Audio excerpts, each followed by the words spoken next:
It's going to be 15 degrees all week. Yeah. Should we be concerned?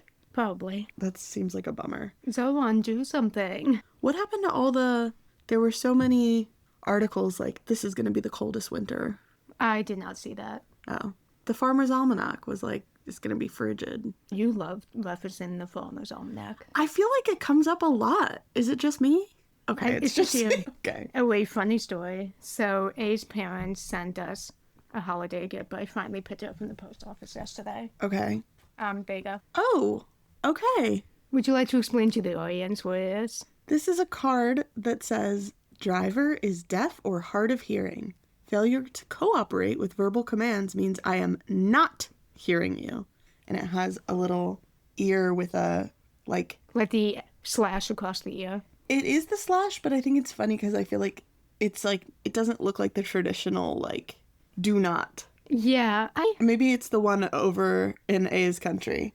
Quick communication tips. Make eye contact when you speak. I need my hands to communicate. Front restraint only. That's crazy. Very relevant. Very relevant, which I never even thought about until I got that in the mail yesterday. I cannot lip read everything you say. So true. I kind of feel like that should just be like a t-shirt, a little mini card that you can pass out to people. I know. I feel like I need something like this just to hand out to people. I love that they like saw this somewhere and picked it up. Yes, it looks like they found it at like wherever their version of the DMV is. And then on the back side, roadside communication card, and it has images and like words to describe different road violations, presumably so that they could point at them. Yeah, so if you get pulled over, the police will hopefully say, hey, you did this, like, and there's like a picture of someone speeding. And my personal favorite is poor driving. There's one that just says poor driving. Love that. You suck at driving. How does this make you feel? I thought it was hilarious. And it also helps that they got me a lot of other thoughtful gifts. If it was just that, that'd be insane. Oh my God, okay. So I wanted to tell you that I was doing research last night about Justina Mikado. Yeah. Because I was editing the last episode and I was like, I think she's in Desperate Housewives. Not true. Feels like she should have been, though. But you know what she did do in 2021? What? A Lifetime original movie called Switched Before Birth.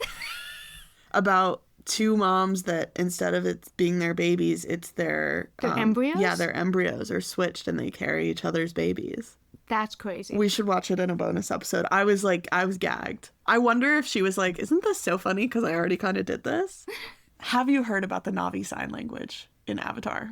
You sent me a video about it. Yes, and that video was really earnest and beautiful, and so I don't want to make fun of it. I hate the Avatar movies so much, and I've seen all of them. Was the Na'vi sign language in the newest one, or was it in the others? It's in the second one, too. I don't believe it's in the first one. I saw the second one years ago. I saw it in theaters. It's the Way of Water, right? Yeah. So they sign to the whales, but then the whales speak back to them. Sure, because whales can't sign. Well, they also can't talk, so, like, I don't know what's going on here. Are the whales deaf in Avatar? No, they're not. That's what's confusing. So I don't really understand why they need it, but it is a full language. Yes, and it was created by a deaf person, yes, right? Which is very cool. Yeah, I just hate the movies. They're so corny, and so, like, and I honestly had forgotten how much sign language there is in the second one, and there is a lot in the third one. So Did you see the third one? My boyfriend has forced me to watch all of them. And how was the signing? Did it look anything similar to American Sign Language? There was only one sign that I caught that was the same, and it was the sign for fine. Okay. My problem is every time I think of Avatar now, I think of that episode of How To with John Wilson. Did you ever watch it? No. Okay. There's one episode of How To with John Wilson where he goes to an Avatar fan group, and then it's basically like a mental health group for Avatar fans. And they speak Na'vi to each other, and they have all blue cake and blue food. It's awesome. Is this real? Yes. Oh. Anyway, should we get to the show? Yeah, please.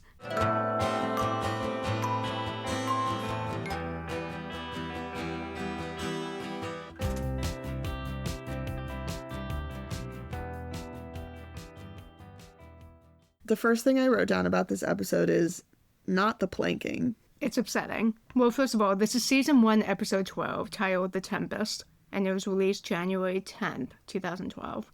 So I think this is past planking era. It has to be. Because they filmed it, and then I think by the time it aired, planking was kind of dead. It also was just so cringe to watch. And Yeah, Bay and Emmett are doing a planking photo shoot in many places. In many places, including a bus stop that a poor woman is trying to use to sit down. And she can't sit down because Bay and her Mission Hills ass has come down, never taken a bus in her life probably, and is using it to plank. I liked when she planked on the escalator. That was good. That was good. I wanted to know how they did that. Because I mean, it was probably turned off. It must have been. When they took the picture. But I wonder canonically in the story, was it turned off or did she really... I like to think that her body, very still body, was just like going down the escalator really, really still. And then Emma took a picture. Me too.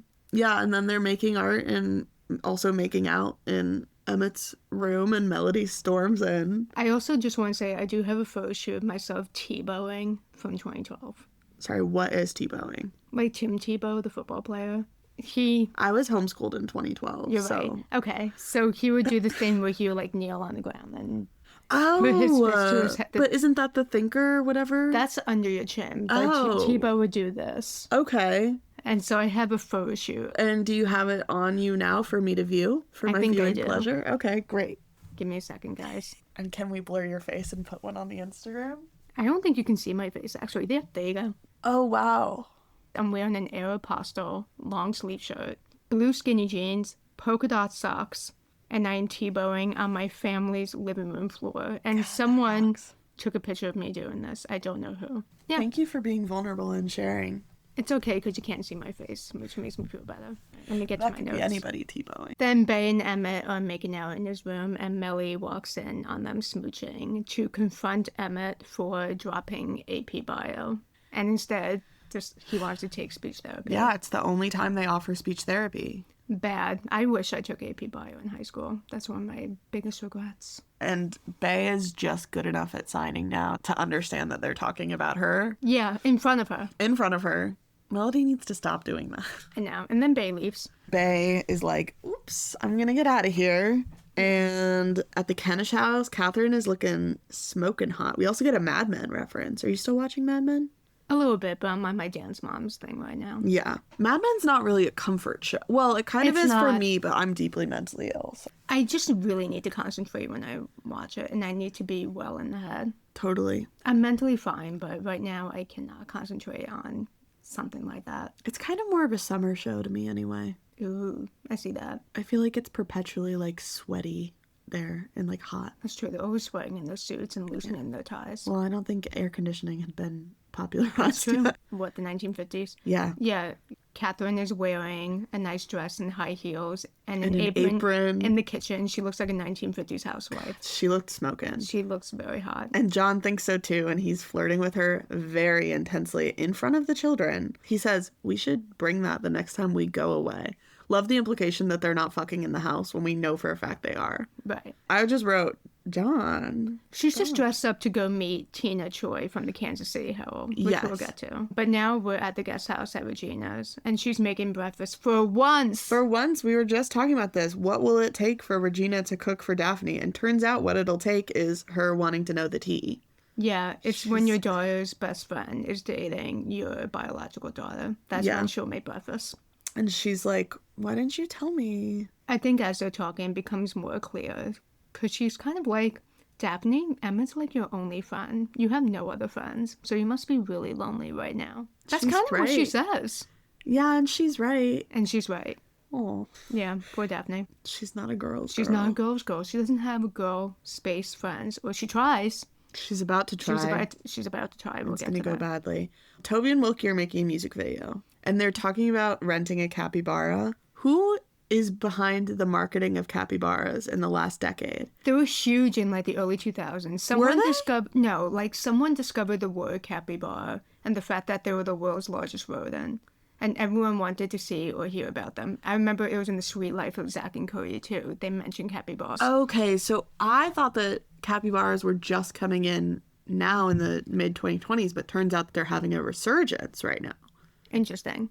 That little Labubu knockoff thing that Pal got me for Christmas is literally dressed up as a capybara. Oh, yeah. Yeah.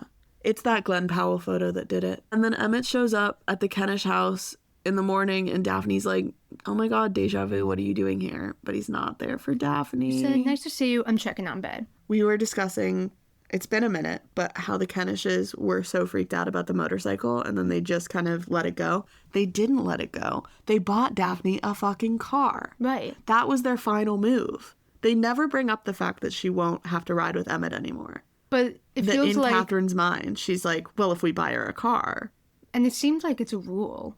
Because Daphne could just hop on the motorcycle and go to school if she wants. Maybe she just feels obligated to use the car now Right, that her they've parents given did buy it to her her. a car, so she's like, well, I have to use this ugly Volvo now. It's so ugly. Bae comes out.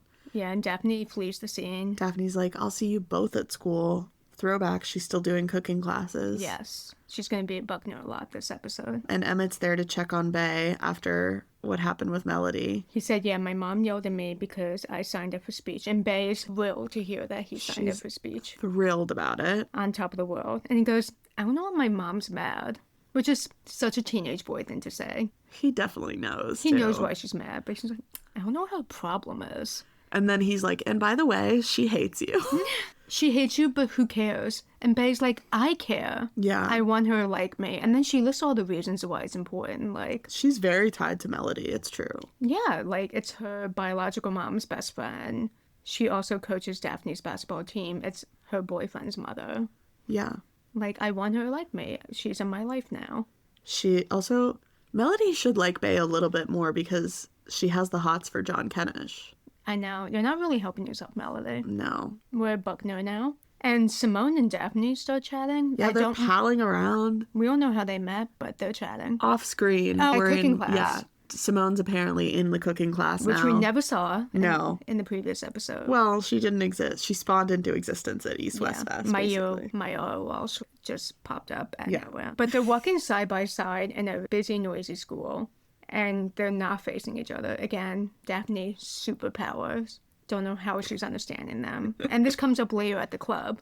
Once. Acknowledges it once. And I was like, this environment is my worst nightmare. Do we think that Daphne is just lying all the time? Do we think that she's just smiling and nodding? No, because she's having full conversations back at them. She knows what they're saying. Damn. And then they walk up and Bae is there and Simone is like, how's that dog, Mr. Waffles? Bae's like, well, he died last summer. There's not a single photo of Mr. Waffles in the Kenish house. I think they just dropped that line to show that Simone hasn't really been in Bae's life for at least a year. But if you're going to make a fictional dead dog, at least build a backstory for him. Show me a cute dog. Yeah, show me the dog. Rest in peace, Mr. Waffles.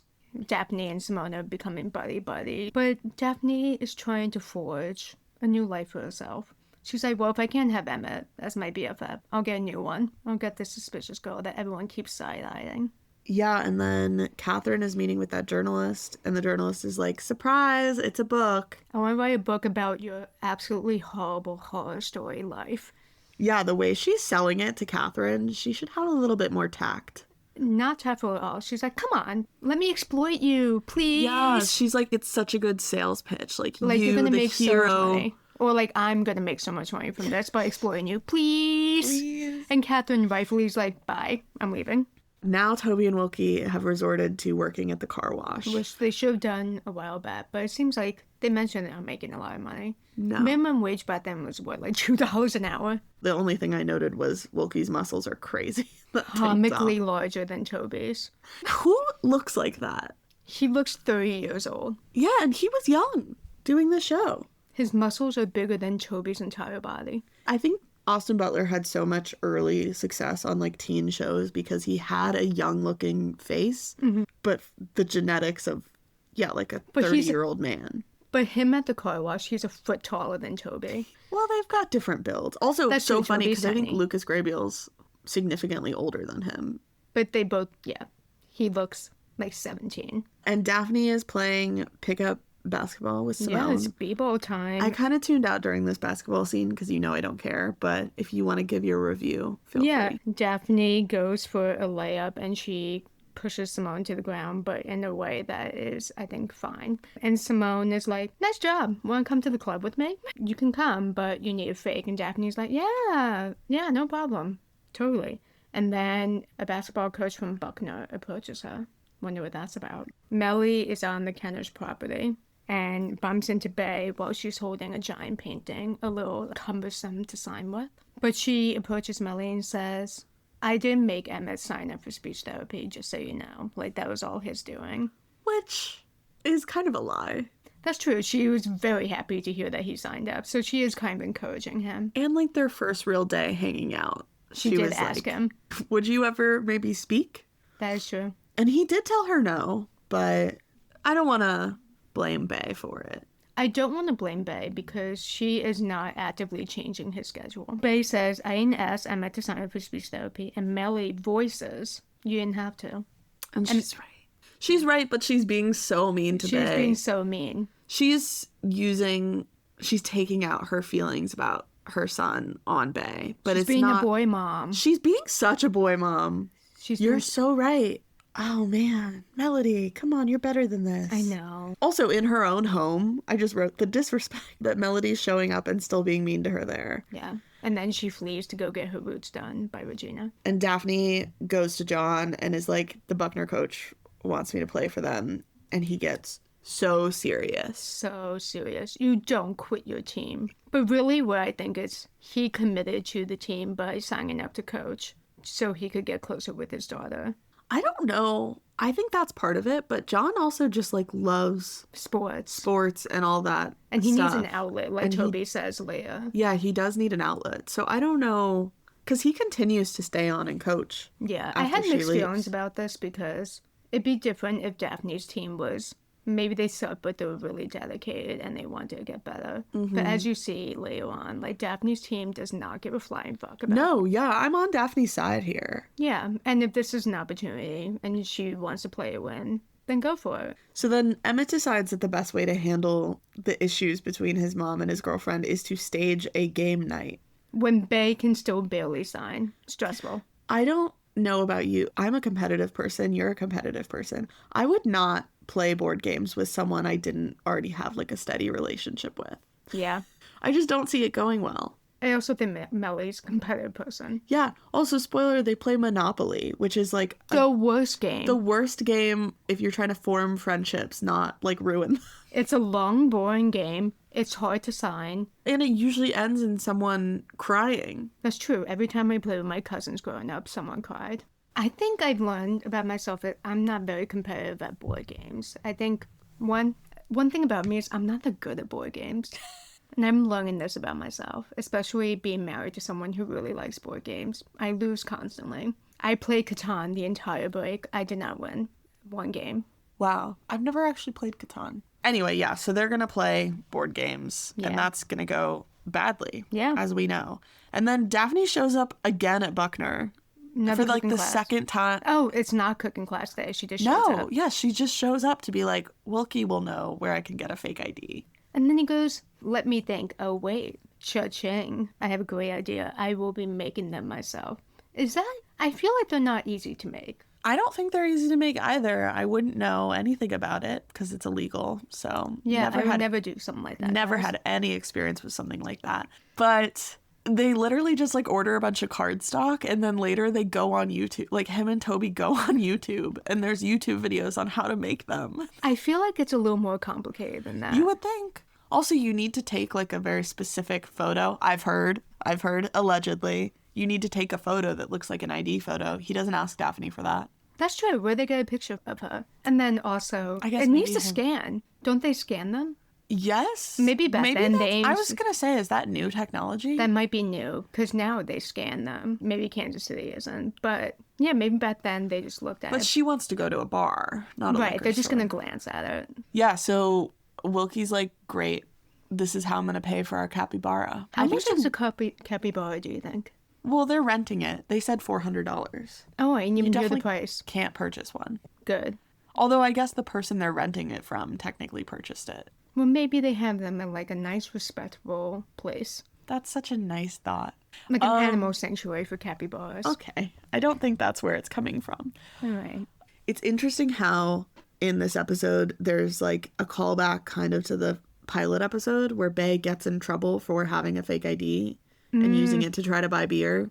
And they're so upset with her. And then here's Daphne, who at the time was positioned as, like, this sunny, wholesome alternative to Bae. And she's doing much worse. And she's literally, like, very casually, I would like a fake ID. And she drags her brother into this illegal activity. And she hears about her brother and Wilkie making them. She's like, great, that's amazing. Love it. And Bay goes, you guys are the stupidest people alive. Yeah, she's not getting involved. And she comes to Catherine for advice about how to make Melody like her. And that's when it's revealed that literally none of the Kenishes know that she's dating Emmett. Yeah, I guess that makes sense. Does it? It's never come up. The Kenishes are like 80s parents. Like, where do they think their children are all the time? Yeah, you're right. I have no idea. Did they think Bay's just, like, out by herself? Because she is with Emmett all the time. They're doing a planking photo shoot. They're fully dating. Regina already knows. Regina wouldn't have mentioned it to Catherine. Toby knows. Yeah, I don't know. Anytime I was dating someone in high school, I was fully like, and here is my new boyfriend. Oh, I kept that to myself. Oh, okay. Catherine maybe should have, like, picked up hints, but from her reaction, she's genuinely surprised. Yeah. And she's like, you and Emmett, deaf, you hearing? How? Which she doesn't actually bring it up. That's not why she's doesn't. surprised. She's like, well, I thought that was Daphne's boyfriend. Everyone just fucking thinks that Emmett's Daphne's boyfriend. I know. And Bay's like, for the love of God, can someone imagine us being compatible? I know. Catherine's supportive, and Bay asks for some advice, and Catherine says, just be yourself. But also... well, Bay says, I don't want to be myself, I want to be you.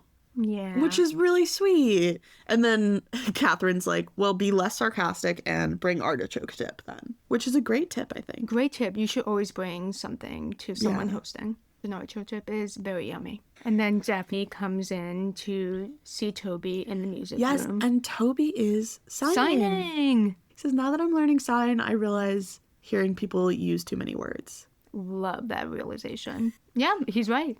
Hearing people, English, too many words. And then she's like, can I please quit my basketball team? And Toby's like, no, he'll be so sad. We learn a little bit more that Toby used to play baseball because, you know, John's whole passion and career was baseball. Right. And Toby quit to pursue music. Yeah. And she was like, how did he react? And he said, not great. And neither Bay nor I are big sports people, so he's using you as his love of sports outlet. Because she does. She loves sports. It's just that her team is shit.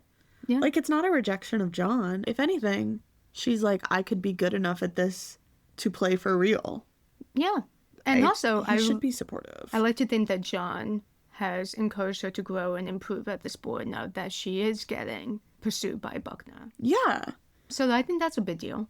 I think she should reframe it like that. Like, you have trained me and helped me improve so much that this fancy private school wants me to play for them. Do you remember how the Buckner thing resolves? Okay. But we don't know that yet. But we don't know that yet. But then Regina, in the very next scene, is like, go do whatever you want, quit the team. Daphne goes upstairs and she's like, please, can I quit the basketball? Like, she's just waiting for someone to give her their blessing. Simcom alert. Major Simcom alert. Just the two of them in that kitchen. But yeah, Regina's like, I don't care what you do. Quit the team. Like, whatever. And then Catherine, back at the house, she's stressed about the book. She's like, I'm really worried that they're going to move forward with this book. And John is like, well, do you want me to call her? She said, I called the lawyer, and the lawyer said there's nothing I can do. Right. They're allowed to write a biography about the family. Yeah, if they want, which is fucked up. And then John's like, well, what if I call the journalist and, like, see if I can talk to her? And she's like, were you going to learn that I didn't already learn? I understand why Catherine's touchy about the fact that he does that, but I think it's really sexy that he's like, I'll handle it. Like, that's nice to be like, you are clearly stressed about this. Let me just see if I can go be the bad guy and scare her off. This is also a running theme from the last episode where she needs to speak up more for herself. And she's trying to do that and not get railroaded. Not get railroaded. I'd let John railroad me. That's all I'm saying. And then the fake ID's done. That was so really fast. Allegedly. I've heard that it takes longer. Allegedly. I've heard it takes like 2 to 8 weeks. Yeah, allegedly. Allegedly, you have to order them way in advance. Wilkie likes her enough that I don't think, pays anything. No, I think she gets it for free, and he's quizzing. But he says earlier it's going to cost a pretty penny, and Daphne's like, that's fine. Maybe they just exchange money off screen. Yeah, we didn't see that. But he's quizzing Daphne. He goes, what's your star sign? She goes, Libra. And he goes, wrong. Now your sign is Cancer. You were born June 24th. Daphne has a new name on the ID, Daphne Rubinski from Pleasantville, New York. Interesting. And she is a Cancer. on the ID. Rubinsky. Yeah, she's Jewish? That doesn't really, she doesn't look like a Rubinsky. No, she does not. But you know what? She also didn't look Puerto Rican. And no one questioned that for the first 16 years of her life. So You're right. Whatever. And she tells Wilkie she's going to go to the club with Simone. So yes, thank you for the ID. And Bay hears about that and she warns Daphne about... Yeah, she tries to pull her aside and do a little, hey, girly. And then Daphne immediately goes, what? Daphne gets so mean. Self-defense walls, high alert, way up on the wall. And then Bay goes, you know what? Never mind. Not my problem. I love that they're both wearing hair clips in this scene. Bay's look good. Daphne's look bad. Bay had like a cute brown top and a long Yeah, skirt I actually on. liked most of Bay's outfits in this episode. Yeah. And she had a clip. But then Daphne had this bright blue cardigan on and these two little blue ball clips. That Like, how would you describe those? They evoke space buns, but they themselves are not space buns. Her hair's still down. Little mouse ears almost in her hair. It looks insane because everyone at the club is wearing like normal going out bar tops. clothes. And she's wearing a bright blue top. Like she's over 50. a loose cheetah print long tank top that is layered over another purple tank top. It's so ugly. It's an awful outfit. She also looks like she's 14. She looks insane. And she's like, let me just go make out this man at the bar. And I'm surprised she's not like, are you 12? Yeah, I can't believe she gets in fine, despite looking like a toddler in her outfit. And Wilkie shows up to the bar, uninvited, and she's like, what the hell? And he's like, well, you told me where you were going to be and what time and who you would be with. I thought I was being invited. Which he definitely wasn't. He's being pushy. He's being pushy. But he's so cute with it. But she's like, whoa, I do not like you like that. Yeah, she says, you're not my type. And he goes, I'm sorry, were we not just making out in my car like last week? Literally. And then he says, what? I'm not deaf and into Bay. Ooh. Good one, Wilkie. Also, his feelings are really hurt. He is. He's like kind of tearing up a little. I know. I felt so bad. I felt so bad for him. And we learned that Wilkie used to date Simone. For like a second. For like a second. But it's like, yeah, Wilkie's kind of a slut. That's okay. He likes Daphne for real. And then also, how the hell is she hearing everyone? It is dark. It is noisy. It is filled with people. She's also hanging out with mostly people she's not familiar with. Yeah, there's Simone and then like 3 girls just that like we've 3 never met before. randos. And she does say at one point, so they're doing like makeout challenges in the bar, I guess. Like later on, we come back to the bar and they're daring each other to go kiss strangers, which if you are underage in a bar, I don't want to give anyone advice, but like don't make a fucking spectacle of yourself. Don't do that. You need to look like you have been in a bar or just in public before. They're like giggling. They're like loud. Running around the bar, being loud. And then, yeah, Daphne's at this table with all these girls and one of them's like, don't make Daphne do that. She's not on the team. So these are all the Buckner basketball girls. These would be her teammates if she were to switch teams. And Daphne's like, wait, what did you say? It's kind of dark in here. First time she asks, what? And Simone says, you don't have to do the dare. And Daphne says, oh, I'm doing the dare. I'm doing the dare. And then Simone points to some random guy at the bar and says, go make out with him. He Poor also guy's looks just crazy drinking young. beer. He looks like he's in college, like a freshman in college. Yeah, maybe. And she goes up to him and says, my friends dared me to make out with you. How do you feel about that? And he was like, hell yeah. They make out. And then all of a sudden, his girlfriend comes back from the bathroom. What an idiot. Why would he say yes? I don't know. That was crazy. And she is about to beat up Daphne. Yeah. And Simone runs up and says, excuse me, my friend's colostomy bag is about to explode. We have to go. She's ableist and she dines and dashes. Literally, it was like, what the fuck? I know that was supposed to be funny, but I think now maybe I'm being sensitive. But I was like, that's not funny. That's true. I think back then, I don't think I even knew what a colostomy bag was. And Daphne thinks it's funny. Yeah, she was like, oh my god, a colostomy bag? Yeah, somehow understood her. Yeah. Wasn't even facing her, really, when Simone said it. She was like, did you say I had a colostomy bag? That's hilarious. Oh my god. No, yeah. And then, yeah, Simone stays behind to, quote, pay. Yeah, and Simone's like, don't worry, I got the drinks, I'll pay. And then she does not pay. no, she rips up the check and puts it in her pocket. And that's Okay. that. Should we Shitty. want to go to game night? Yeah, let's go to game night. They're Yeah. playing Monopoly. I think they should have played. I think a great game to play if there's a language barrier is Uno. Uno's really good. Sure. I used to play that with a lot of kids who didn't speak English. Rummy Club is also really good. Domino's is also good. Domino's is really good. So those are much better options than Monopoly. Bae shows up at game night and they are... Oh, she has her artichoke dip. Yeah, she brings her big artichoke dip that's like super saran wrapped and it never gets opened. There's food on the kitchen table already, but Melly instead brings it to the other side of the kitchen onto the counter and then walks away. Yeah. Regina comes over and she says to Regina, like, don't interpret for me tonight.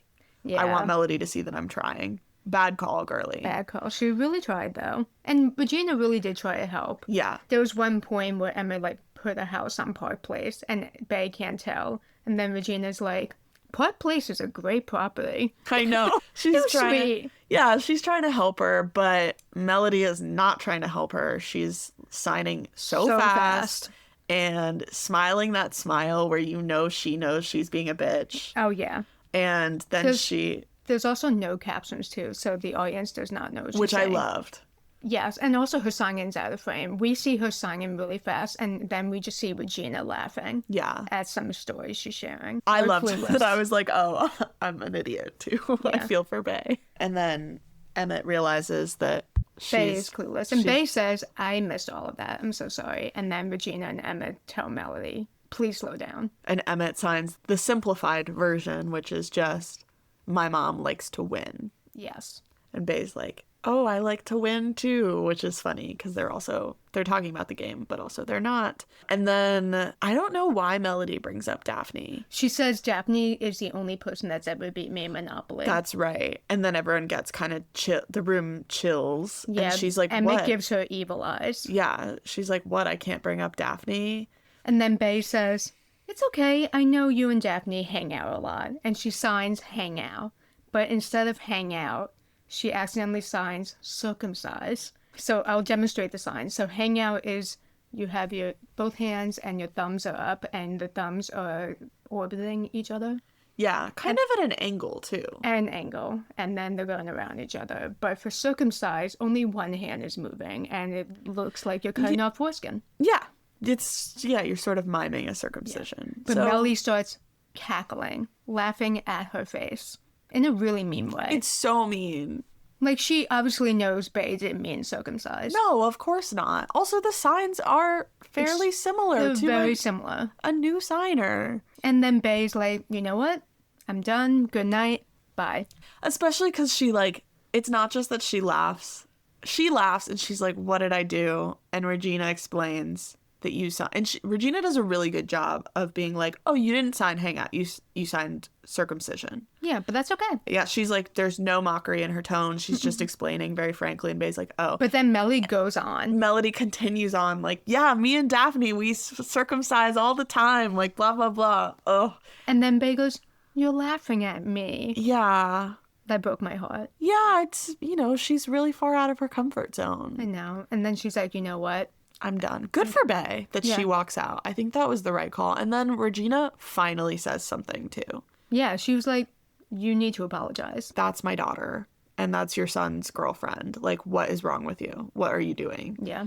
But then on the drive home, like, it makes me sad that Regina's defending Bae when she's not in the room. But then on the drive home, she's, like, defending Melody. She's like, I don't know why she's being like this. Like, I wouldn't take it personally. Bear. Yeah, she's being a mama bear. Like, it's not about you.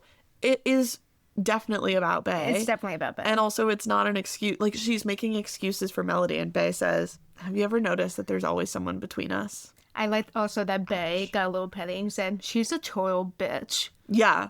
Drop bitch on the show. I was so thrilled. Good for her. She deserves to. Yeah. Melly deserved that. And then Emmett's back in his room and there's sad music playing. He's not playing it, but the show has inserted sad music as he stares at photos of his girlfriend planking. I know. Like she died. Can you imagine her and Regina die in the car crash and the photos he has to use in the memorial? Awful. It's the junkyard photos and planking. And planking. And everyone would say, wow, that escalator one is really impressive. It's really good, guys. But Melly comes in. She doesn't apologize. No. She does not say... She says, I know you're mad at me. She says, I know you're mad. Which is crazy. No, I'm sorry for my behavior. But then they have a great fight in yeah. ASL. I love an ASL fight. really a favorite. You want to break it down for us? Yeah, he accuses Melody of blaming Bay for everything that he's doing when he, in fact, is just changing as a person. I don't know if that's not necessarily true, but that's what he's saying. And he says, it's insulting to me, which I think is a good point. It's insulting to me that you think that I can't think for myself. Yeah, that I'm being influenced by this girl instead of by my own will. And he says, I want to learn speech therapy because I wanted to learn since I was a kid. And Melly drops a little deaf history on us and says, well, I had to learn speech therapy by force. They used to tie our hands behind our back and punish us if we signed. Yeah. And he says, that was years ago. Things are different now. I want to learn to speak. And he says, and it's not going to prevent me from signing. I can do both, which is very true. And then he accuses her of not wanting him to be happy because he's dating someone, his dad is dating someone, and she's single. So she's taking it out on him. Ouch. Ouch. But they come to a tentative agreement where she does promise to apologize and be nicer to Bay. Yeah. And they have a little hug and a sweep. She doesn't apologize to Emmett.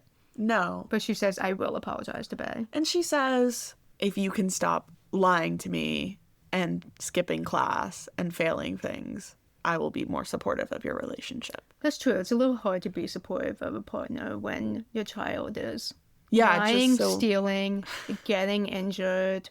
A little tough.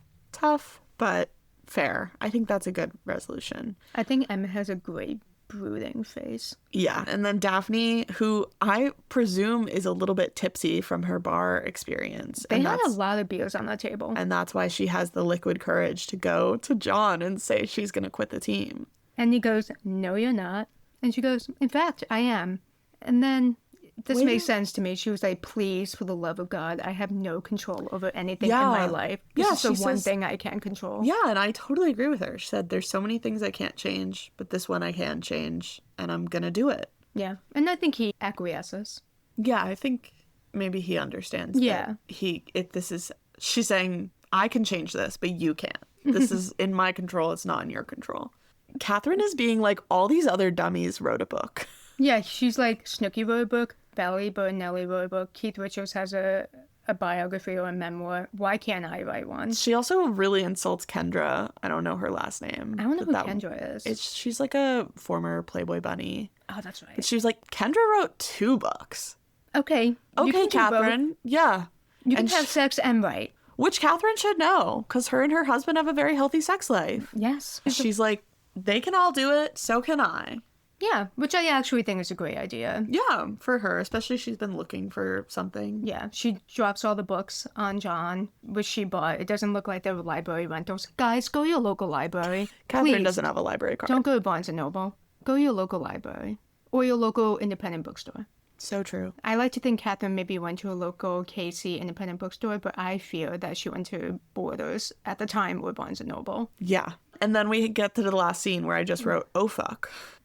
So Emmett is in the garage. It's nighttime. He's working on his bike. There's no sound. Yeah, it's fully silent. Fully silent. A squad car pulls up onto the driveway, and the police shine a light at him, so he cannot see who is speaking, and he also cannot read their lips. And he tries to sign, but he also has a wrench in his hand. The police, I assume, are probably saying, drop the weapon. And Emmett keeps pointing to his ear, but with the hand that's holding the wrench, too. Yeah, so he's like, I don't know what you're saying. But then the police are like, you're not dropping the weapon, okay? And they tackle him, shove him to the ground, and handcuff him. Behind his back.